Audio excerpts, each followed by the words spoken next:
Hello? No? Hey, how's it going?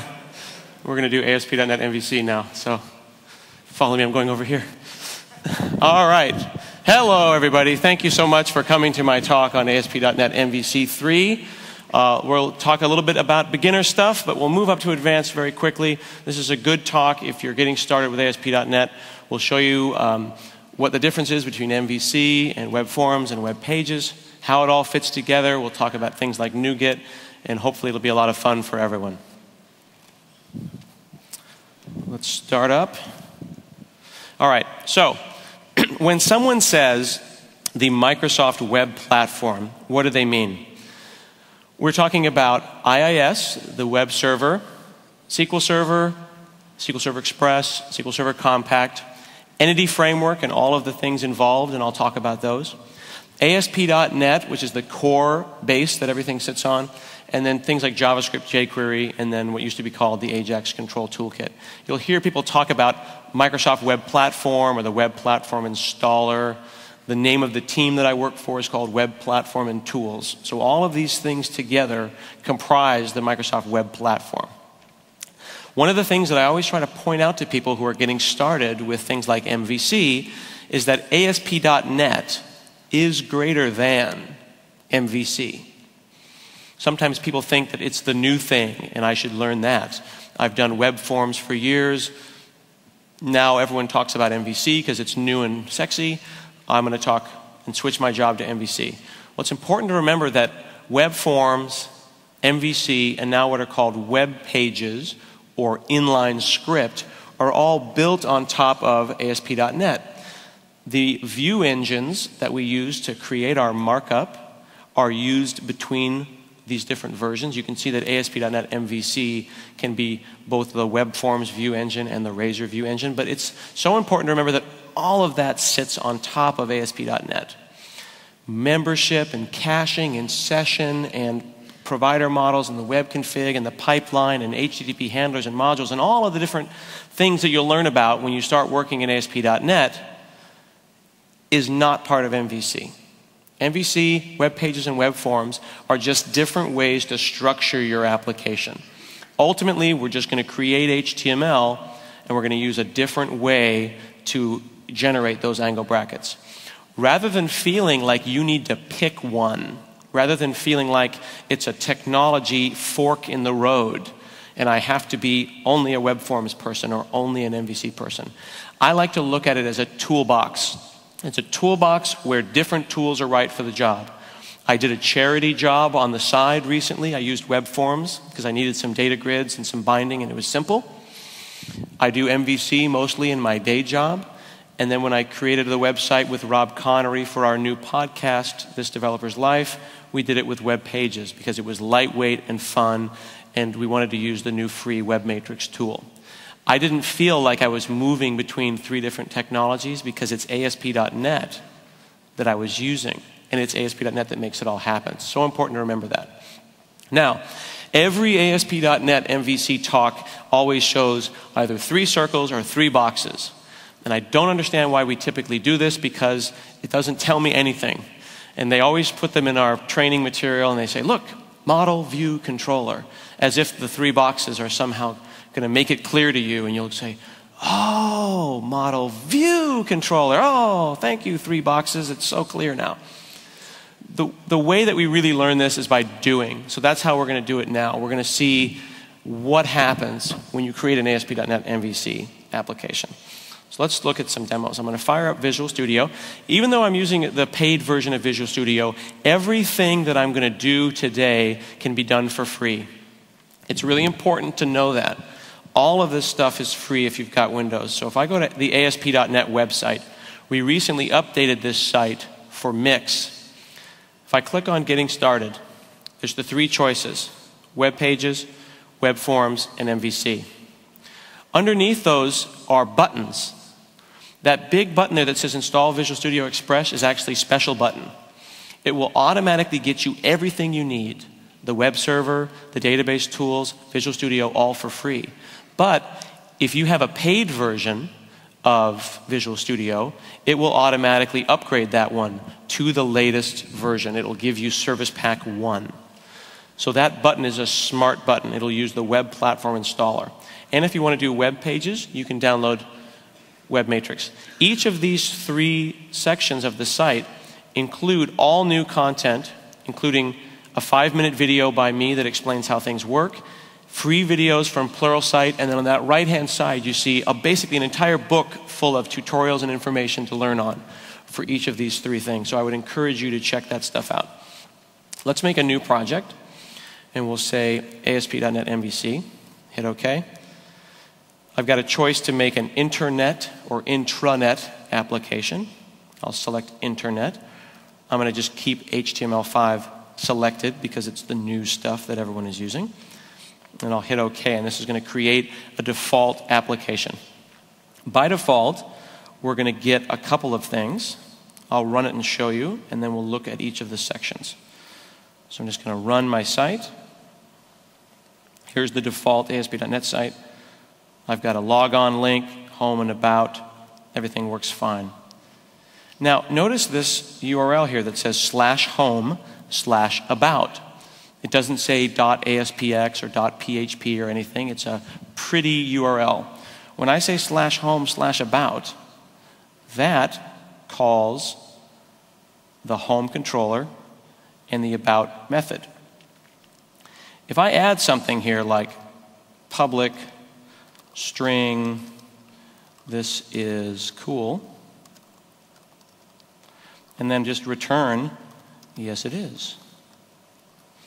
I haven't edited any config files, I haven't drug any controls around, I've just created this new thing. And I go and run that and say /home/this is cool.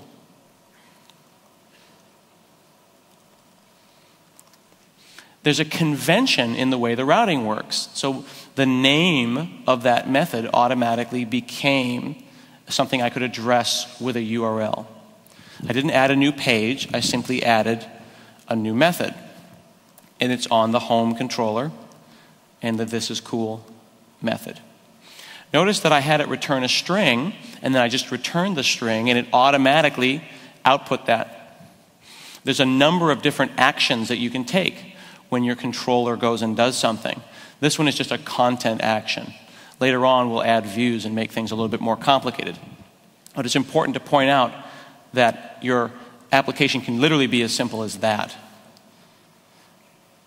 This is the controller. You'll notice, though, if I put a breakpoint here and hit F5 to debug, and I'm going to hit the index page, immediately that breakpoint gets hit. We're loading our symbols here over the internet. This breakpoint is set on the home controller on the index method. When I visit that, I end up here.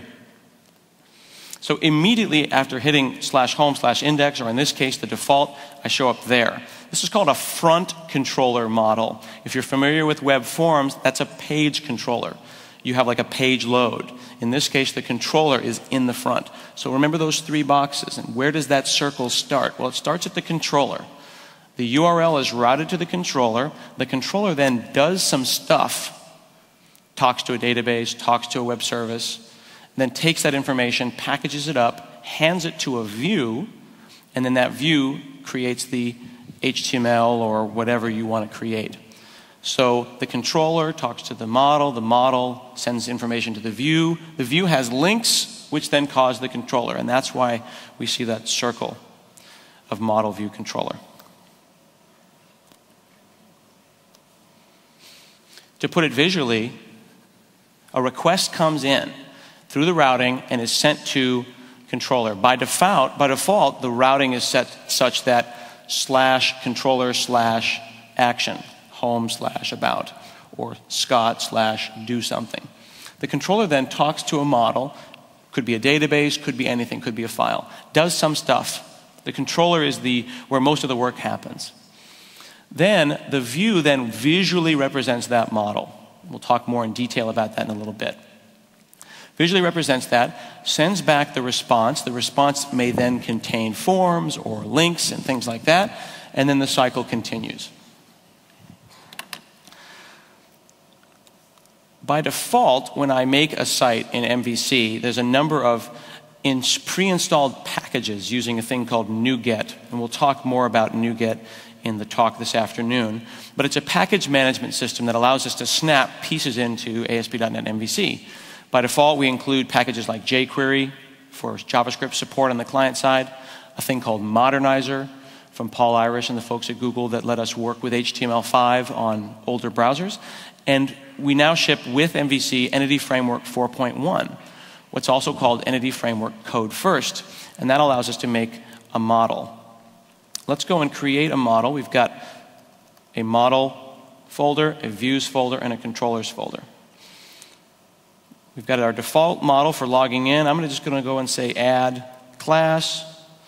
We'll say person class, and I will give a person a ID, and I'll give him a first name, and I'll give him a last name, and I'll give him a birth date. What I'm doing there is I'm typing prop, which is called a snippet. I hit tab, tab, date, time, tab, tab, birth date, enter. That's a really quick way for me to start to describe what I want things to look like. I'm going to use the entity framework. We'll talk more about that in a minute, but I need a database context. I'm going to be describing my database using code first. Entity framework is one of the ways that you can talk to a database with MVC. You can do database first, where you create it in SQL Server. You can do model first, where you design it in a visual designer, or you can do code first. They all roll up into the same view of the data and ultimately are equally performant. They're all fast regardless of what you decide to do. I like code first because I think it's an easy way to describe what will eventually turn into a table. I'm going to make a class here. We'll call it person context, and it's going to be a DB context.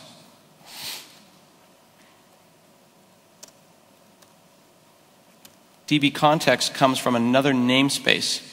I just hit control period, and it's going to bring in a using statement. So if you look at the top of the screen on line 5, that just appears. And we're going to have a public set of persons, and we'll call them people. So our little database that does not yet exist has person, more than one person is called people. And I'm going to want to create some people. Well, I can go and create a new controller. There's a lot of options in here, but I'm going to actually make a controller with empty actions. Don't want to make it too easy to start with, and then we'll dig into other ways that we can do this, and we'll call it a person controller. And hit add. I could also have made that manually. Doing it this way gave me index, details, create, edit, delete. So by default, I got some of the things that I might want to need to create a person. First thing we'll do is actually create someone. From within this method, which is just a method, there's nothing fancy here, there's no config file behind it, I can actually right-click and select Add View. This is part of the tooling. I could do it manually, or I could use this little tool to make it for me. I could say I want to create a view called Create, and I know that this is going to be about persons. I'm going to create a person. So I'm strongly typing this. I'm associating this view with this object. We are going to create persons or people. And I can choose from a built-in template, and you can customize these templates as well. I'll say create a person. We'll hit add. On the right-hand side, right there, a create just showed up. Notice how, just as there was a hierarchy for routing, /home/about was the home controller and the about method, views are laid out a similar way. You see that there's a home folder, now we have a person folder and a create view. So there is already by default a convention. I have a person controller and a create method, I now have a person view and a create view associated with it. That view is using a new thing called Razor. We'll talk a little bit about Razor in a moment. What that little generator did is it just looked at a person and it put out first last birth date for me automatically, including a submit button. And it's going to post that form to /person/create. Now by default, let's just try running this and see what we've got going. /person/create. I got a nice little form. If I hit create, it tells me that birth date is required. If I try to create something though, it says, well, I don't know what to do. I could look in index, but I'm really confused what you're asking me to do. So what we really need is to do something.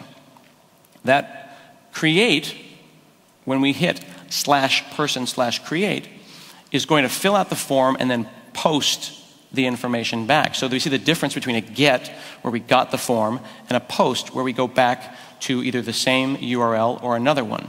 So here we're going to create another create method, except this one responds to a post. So the routing is not just about the URL, it's also about whether I'm going to get something or post something. And in fact, I'm going to do things a little bit different. I'm going to have it take a person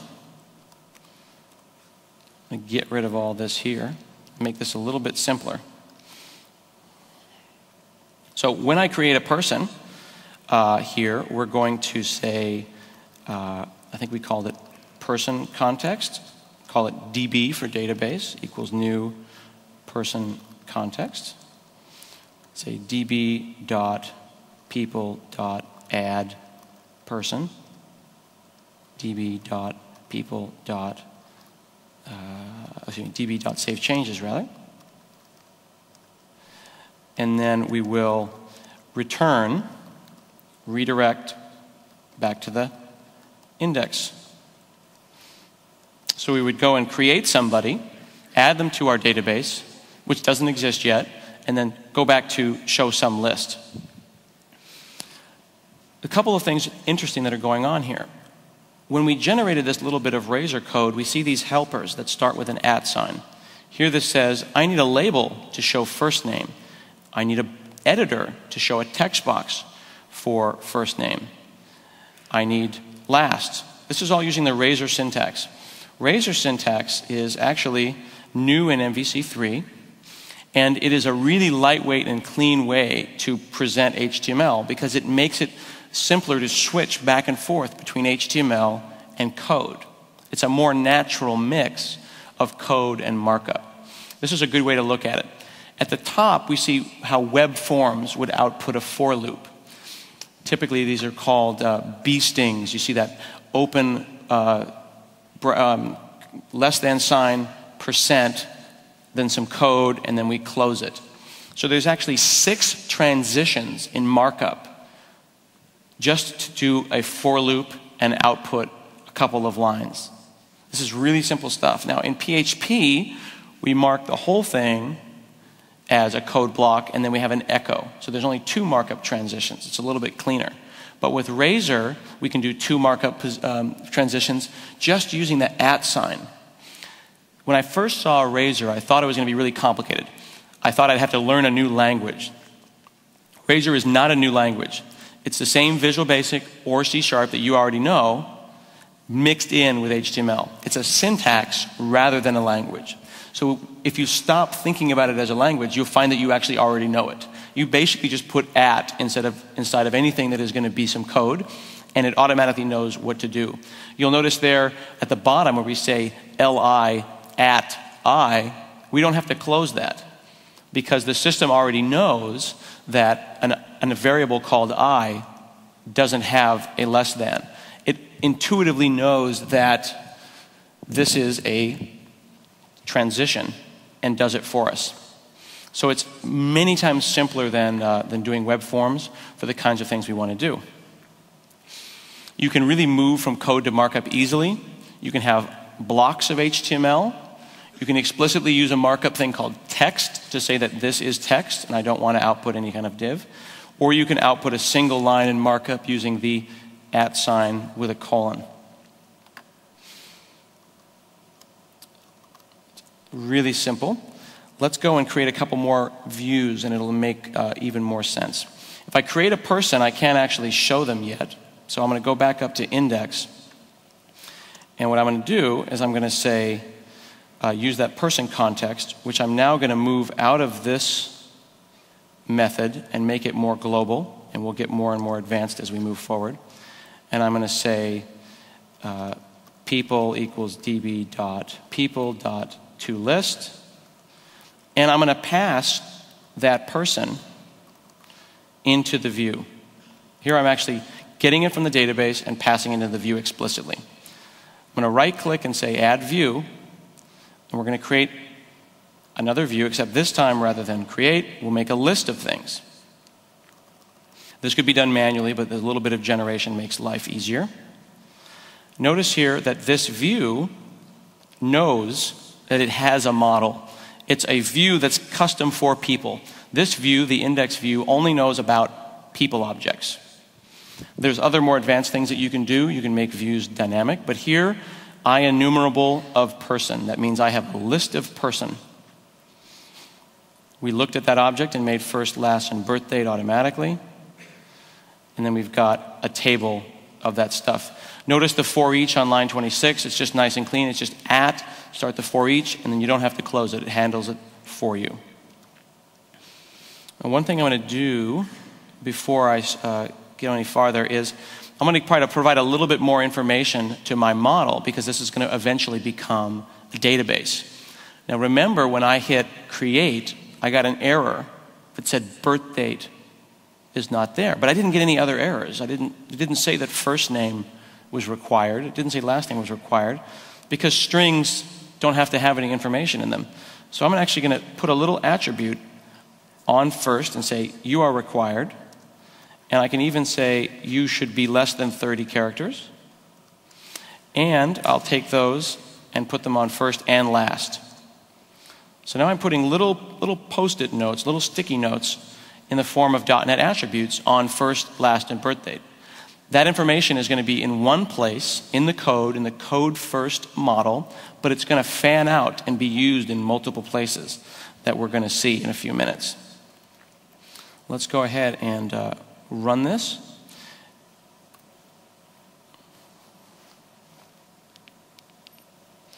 And we'll hit /person. There's our index view. Now notice that I've been talking about databases and saying lots of stuff about databases, but I haven't mentioned anything about what database or where it is or connection strings or anything. So by default, the entity framework is going to do the right thing. It's going to try to help you get your project done quickly, and then you can update with more information later.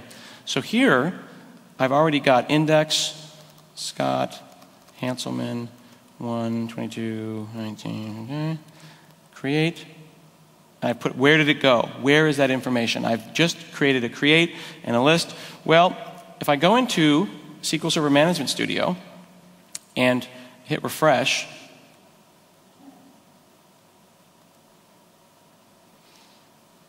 it automatically created the database for me, automatically looking at SQL Express, which was installed on my machine. I didn't tell it the name of the database, so rather than not working, it made up one for me.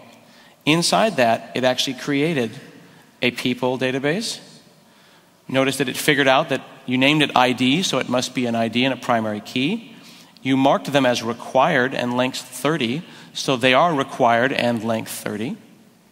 And a birth date was not done as a nullable date time, so that's also required. So I set it in one place and it fanned out into the database. Where else does that information exist? And by the way, I can also confirm that the data is in there. SQL Server people might freak out and say that, well, I've lost control. This is bad for me and my job. But remember, database first, that's cool. Model first, that's fine. And code first. It's all the same thing. And if you don't want to use the entity framework, you can use Link to SQL or NHibernate or Dapper or Massive or any number of really great database systems out there, whatever makes you happy. So the M in MVC while we give it to you by default with Entity Framework 4.1, is totally up to you. I'll show you other ways that we can make that even easier. Now, if I click on Details, notice, and let's make this easier for me to show you guys. Notice if I hover over Details, the link down here says /person/details/1. So now we've gone from home/about to controller/action/something else. Because if I'm going to have multiple persons, I might want to view their details pages. So we're going to be passing information into that. First, let's go and look at the index page and see how that's getting output. Look on line 39. We're specifically saying, I want an action link. I want a link to go somewhere. Some people hard code their URLs. They would actually hard code /person/details and then concatenate on the ID. But you can have a little more flexibility if you say, just give me a link to the action, you figure out the URL. You can pass in multiple parameters. In this example, I'm passing in ID, but your URLs can be as complicated or as simple as you like. So HTML action link, we've got one for edit, details, and delete. If I switch back over here and do a view source,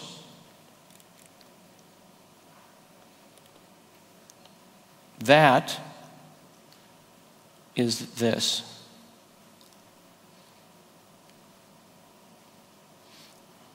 Make sense? So what happens if I click on that link?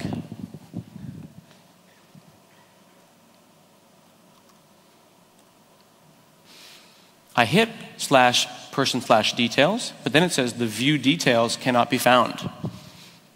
What's going on there? Well, let's go look at details.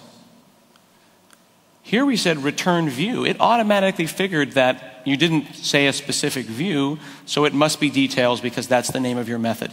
This is this kind of ongoing convention over configuration. Old school Microsoft, there'd probably be an XML file somewhere that you'd have to update. New school Microsoft, we're trying to look at some of the more modern frameworks like Rails and Django that use this convention over configuration. It's sometimes a little bit simpler. Let's go and say var person equals db.people.find ID. Pass in person. Right click, add view. Make one that is details. Hit add. Notice that in the Solution Explorer, we now have a growing collection of views. If we look at the details view, we see that it also is strongly typed.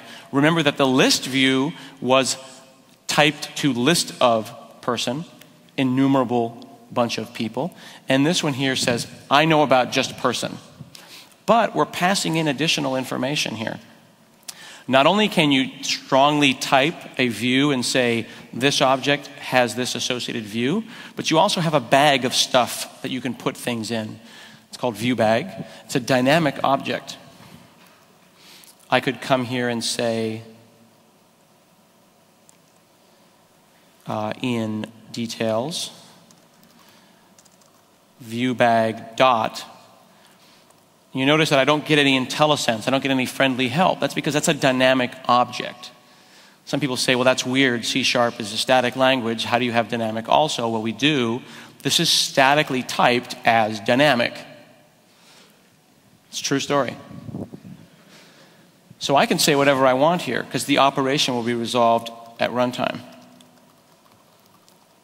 I can throw anything I want in there. Is that going to compile? Of course it will. And then later on, I can bring that information out.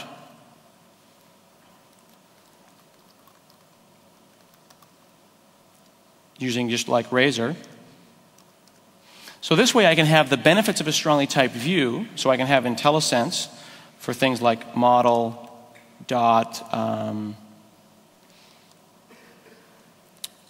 me go back down here. Model dot first, model dot last. But I can also have the benefits of dynamic. Let's go ahead and run our application. Visit person again. Here's our list of them. Now I've got a details page. So you're seeing how we're starting to slowly create, read, update, and delete. Now let's go and do edit. We'll back over here. Actually, one thing I want to point out though, in person controller, when we did create, how did everything show up here in person? How did a person actually happen? We'll see a little bit more of that in edit. We'll go down into edit. By default, edit needs to just get the current object, db people find ID var person equals, and we'll pass him in. And then he'll need to take back a post. So here we'll go and say add view, edit. There's our view for editing.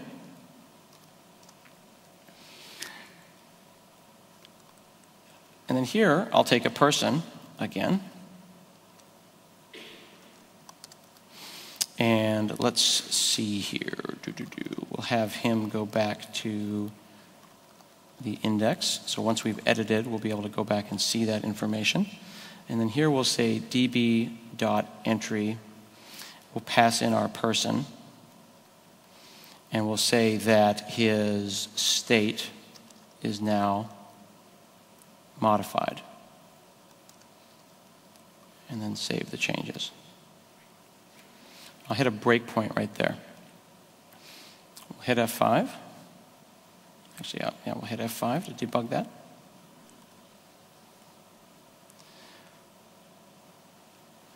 We'll hit /person.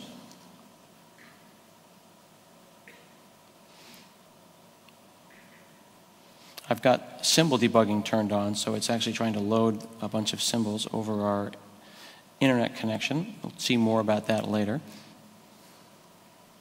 Maybe not the smartest thing I've ever done. I think we've got a 2400 baud modem that we're using in the back that's making that happen for me. It's either a 2400 baud modem or it's two guys that are just holding the bits up with their fingers and they're sending them across like that.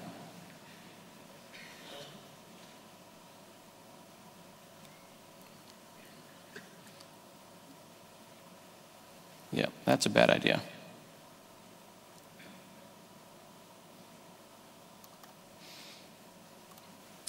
Remember, the definition of insanity is trying the same thing and expecting a different result.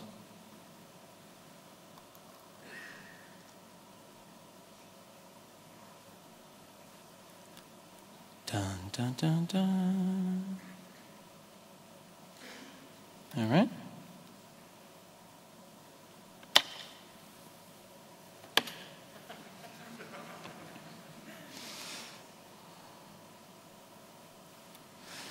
Tools, options, debugging, symbols. Don't do it. Okay.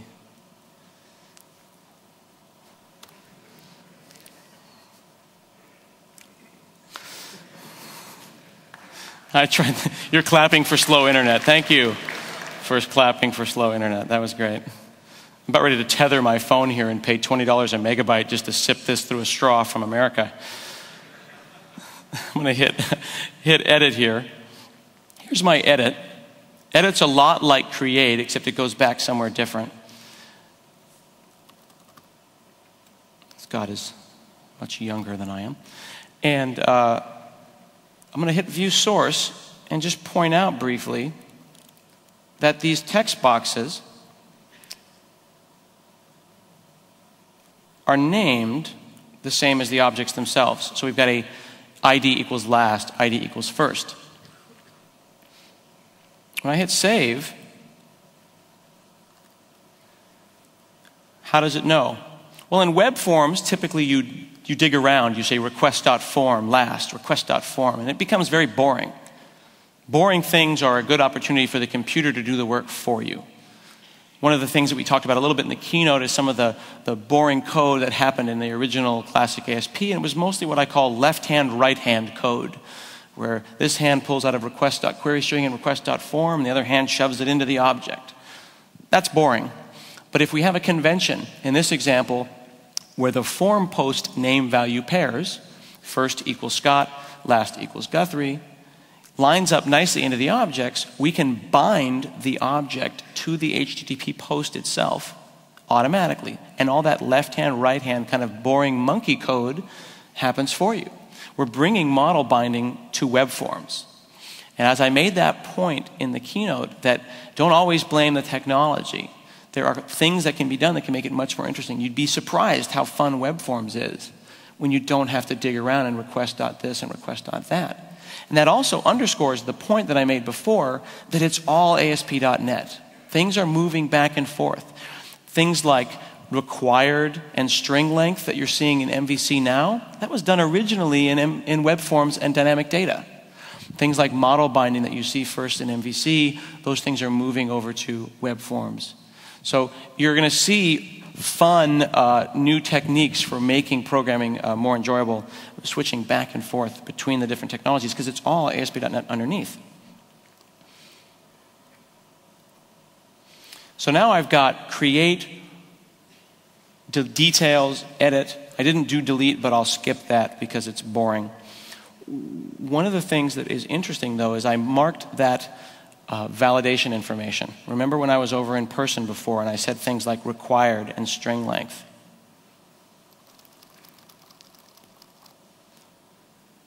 And I made the point that you want that information in one place. People say that this is dry. The irony of dry and explaining it in a presentation is that dry means don't repeat yourself, which I've now done like 3 times. So dry means don't repeat yourself, and you want your code to be as dry as possible.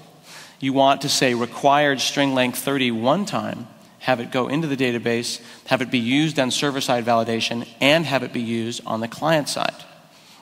So how is that happening? I've said 30 once. I can right-click and say View Source and take a look here. I pointed out briefly when I created the project that it's HTML5, but not every aspect of HTML5 is supported by every browser. Turns out that HTML5 isn't really something that you can point at and say, that's HTML5. It's a collection of things. One of those things in the collection of things that is HTML5 is the data convention for attributes.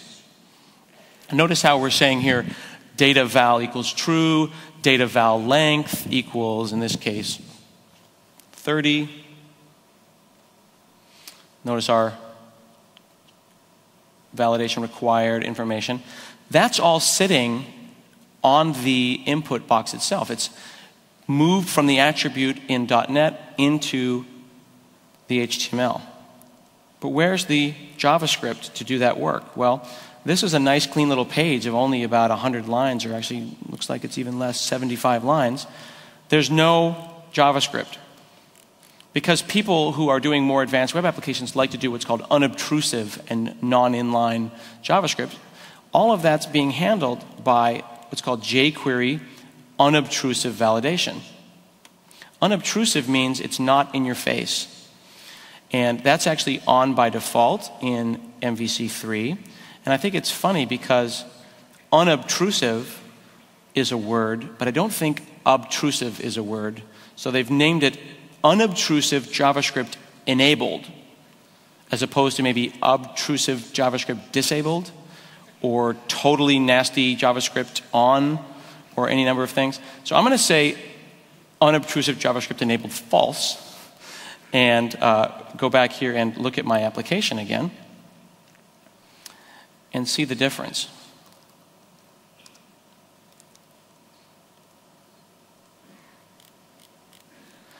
The obtrusive stuff is all of this. This is the older way of doing things. This is a JavaScript array, except it's emitted in line. It says the exact same thing, and the only difference is I have turned one thing off and we've emitted something else.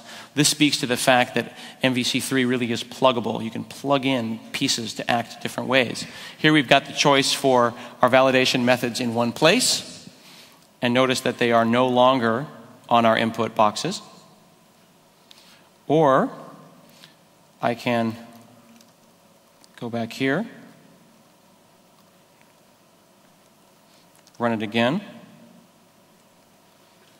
after turning it back on, and now I've seen that that has moved to the new unobtrusive or classy JavaScript. I guess I would call that awesome JavaScript.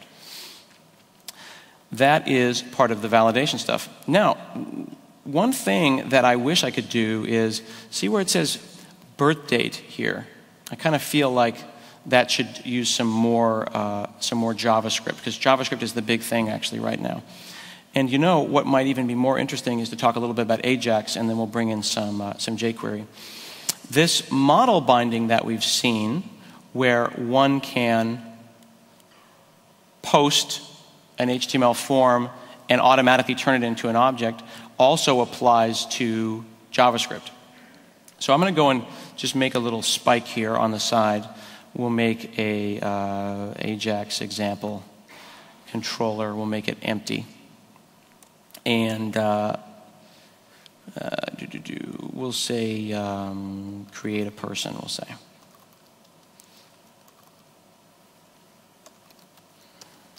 Person. And then I believe I hid this over here earlier in the interest of time.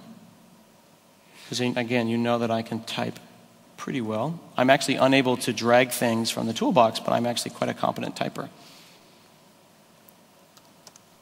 So here I've made a little Ajax example controller. Doesn't look like anything fancy. Doesn't matter what it was named. And I've got a method called, update person.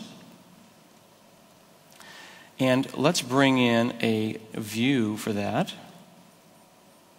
We'll create a index view.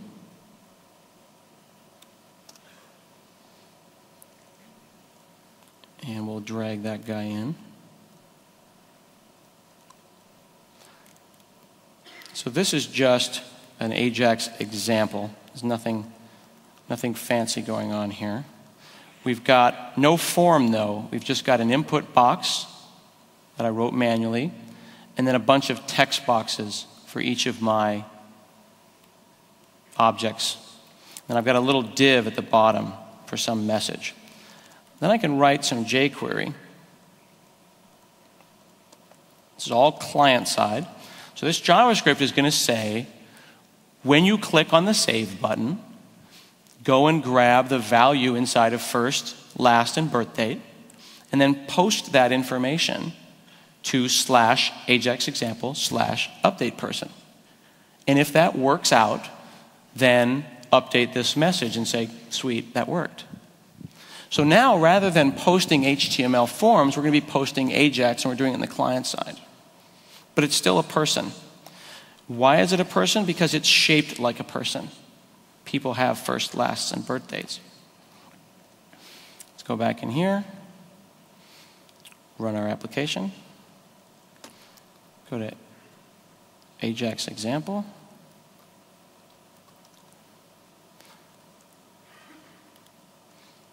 Put in some stuff. Hit save. Hover over person. And there it is. So there's model binding again, except what was different? Well, we sent JavaScript this time, but it was shaped like a person, so we deserialized the JSON and automatically put it in there. Model binding is extremely customizable and really easy to use. I wanted to point that out because the controller looks the same. There's nothing about JavaScript in the controller. The model binder that provides those values automatically did the right thing. And then the result comes back. I'll do that again. Watch at the bottom there. Test Jones. I need to turn my breakpoint off so you can see that actually happen. I suck. Hope that's a year. See? So we didn't actually go and get a new page. We did that all on the client side in JavaScript in that kind of Gmail way of doing things. So that's an example of using JavaScript rather than HTML. Something that I might want to do to make things more interesting for my create is to maybe make a date time picker. So that would be nicer. Now, when I do something like that, I want to use jQuery, which ships with ASP.NET MVC. But I know that in HTML5, they've already got support for this. They're supposed to have this input type equals date. If we look at any of our forms in our application, all of these things are actually input type equals text. So for example, here's birth date, type equals text. And there's supposed to be new stuff like phone number and email and number and all that kind of stuff in HTML5. So what I can do, pointing out that here I'm saying editor for birth date. I'm not saying text box for. I'm leaving it out in the open. I'm saying to MVC, figure it out. Give me something that looks like it ought to work for a date time. And it says, well, all I know to do is a text box, so it gave me a text box. Well, I can use the new package management system, and I can go up, and I know that there is and I'm going to plug back in, actually. Hope it works. There's actually an open source tool out there called MVC HTML5 templates. MVC HTML5.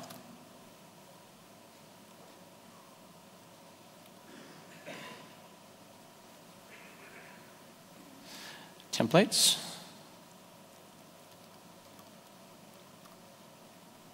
Go and find that information online.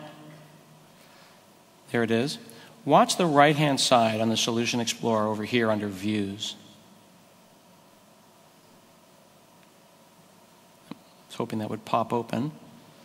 But what we ended up getting was down here under Shared. We got new templates, new editor templates that are specific to different data types. All the new stuff that's in HTML5. Colors and URLs and weeks and stuff like that. If I go and look at one of those, they literally are just overrides. Someone says, well, I want a text box with a date time type instead of the standard one. This means not only can you put in HTML5 templates, but this editor templates folder here allows you to put other things. You could make the object that's specific to your business. I could make a person editor template, and person could then use these. So you can actually stack and create extremely reusable components that know how to display views. So for example, I've got create and edit, and they're basically copies of each other, aren't they? First, last, birth date, first, last, two places. We'll see later how I can make that a little bit simpler.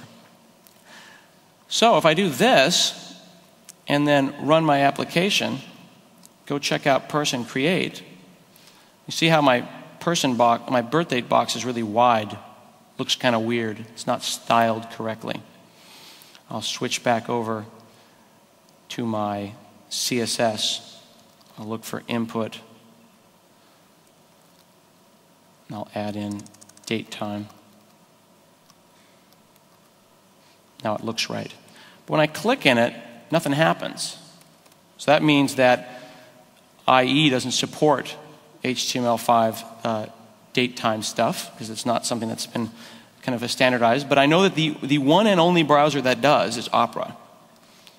And they make this kind of funky looking one where this button is square and this button is rounded and that's cut off. But you know, it's cool that they have that. So what I want is to say, if you support this, cool, otherwise give me this experience. Chrome and Firefox don't support that, IE9 doesn't support that, but you get the idea. So HTML9 isn't this nice kind of layer, it's actually kind of this craggy ups and downs. Some things work, some things don't. So I need to kind of clean that and level the playing field. That's one of the reasons that we are shipping Modernizer, which allows us to write to HTML5, but have it work in other browsers. So we already have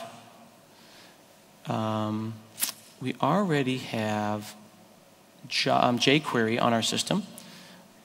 This won't necessarily be a best practice here, but I'll show you anyway. Let's do this. Let's go to our main layout page. You see lines 6, 7, and 8 there. We've got some CSS and some jQuery. I could drag in jQuery UI, which might be interesting, but I might want to actually load it conditionally. Maybe only load it if I need it. So then all I really need then is some CSS for the date picker. And then I know that I need a specific theme because my date picker has to look like something. there is one online called Redmond. This actually shows that you can use the NuGet package management system to bring down not just DLLs, not just JavaScript, but also CSS and all sorts of other things. So I just brought back that CSS file, which I'll now drag in here. So what I want to do is I want to say, if your browser supports datetime, cool. Else, load jQuery and put a date picker there.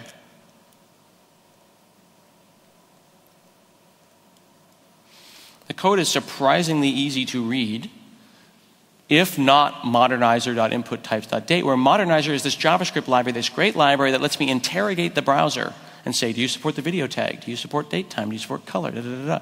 It's called progressive enhancement, feature enablement. You hear these terms. You don't want to say, if you're Netscape, do that. If you're Opera, do this. I don't care what browser you have. I care what your browser can do. So here we're saying, if your browser can't do dates, go and dynamically load jQuery UI, and then take anything that looks like an input box of type datetime and make it a date picker. Let's go ahead and do that. Refresh. Now I've got a date picker, and I'm using HTML5 and date, and it still works in Opera using their native date picker. So everybody wins.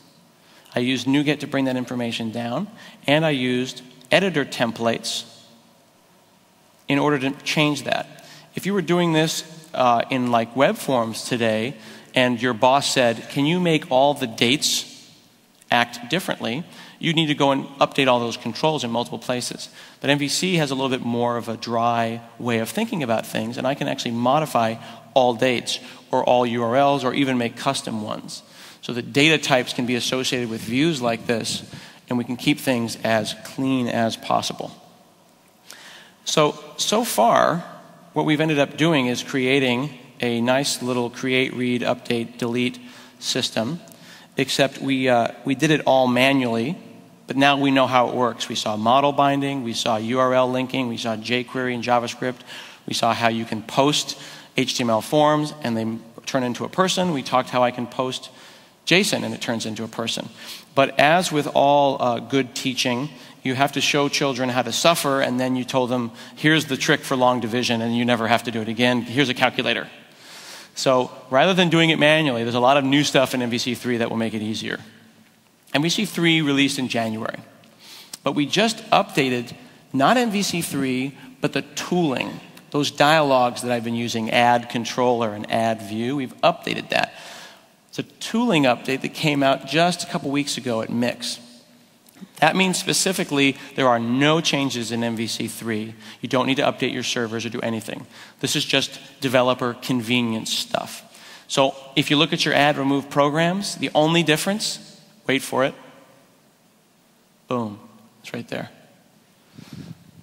Very, very simple update, gives you some new tools, not a big deal. But what do those tools do? Well, there's a bunch of new stuff new in MVC3. We've seen the Razor view engine. You can do multiple view engines now. You can have Razor or web forms or something else. You saw some of the validation stuff that we did with unobtrusive.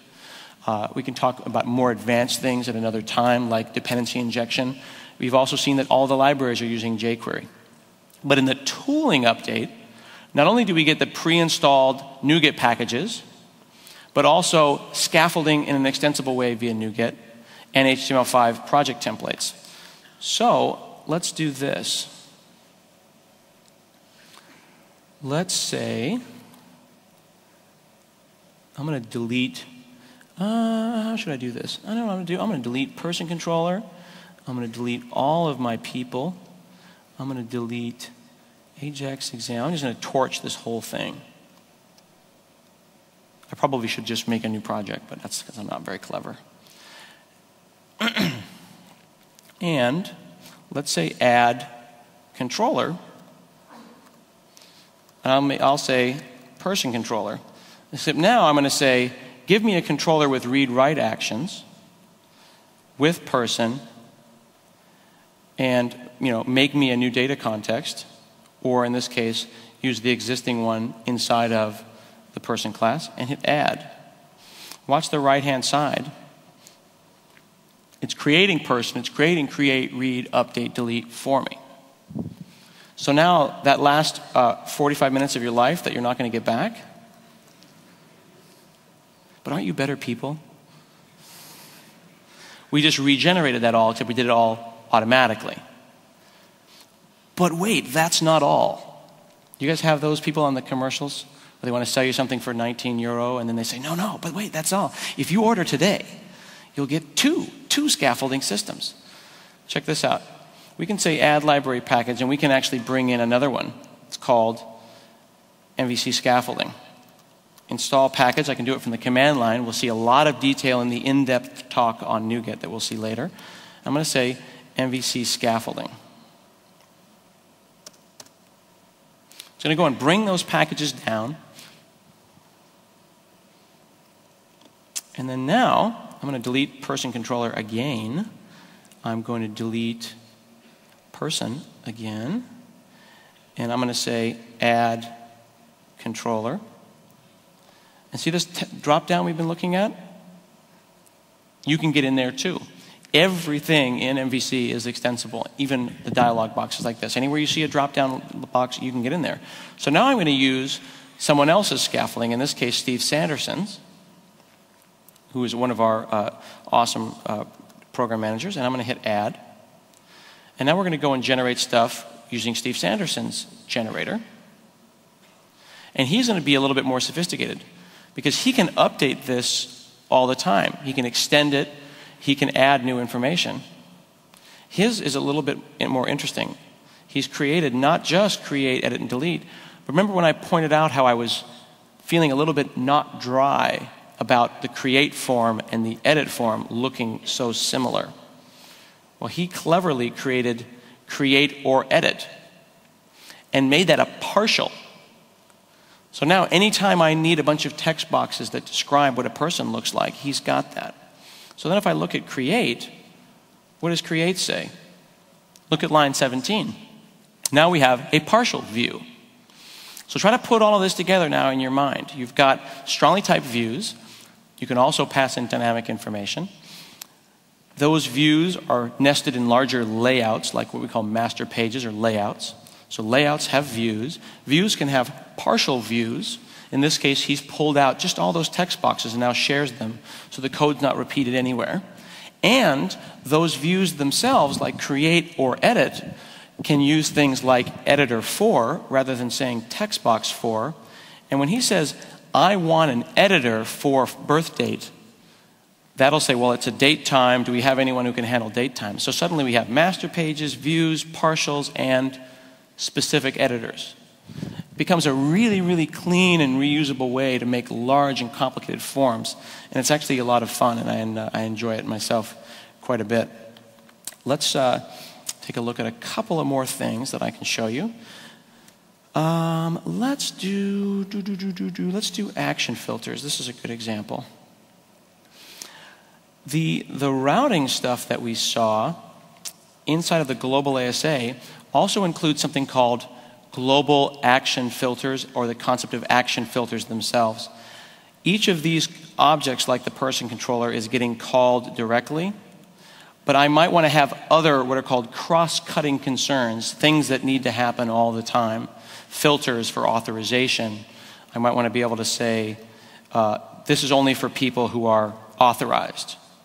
Or I think it's called require HTTPS. This controller method only is secure. But what if I wanted to go and make my own? I can make a new folder. I'll just call it filters. And we'll put a class in there. We'll make it like log filter. I'll make a log filter attribute, and I think it's called action filter attribute. And action filter. And I'll override. And I can get in on actions that are either happening or just happened. And I can say, I want this to happen every time an action is executing, or maybe just after it executed. And maybe I want to do something like tracing. Trace dot right line, and then say that something happened. They're passing in some information to me. I could say something like filter context. What happened? Well, I want an action descriptor, the name of the action that's currently happening. Maybe I'll say, just ran this. And that'll happen as tracing output. Now that log filter then can be put on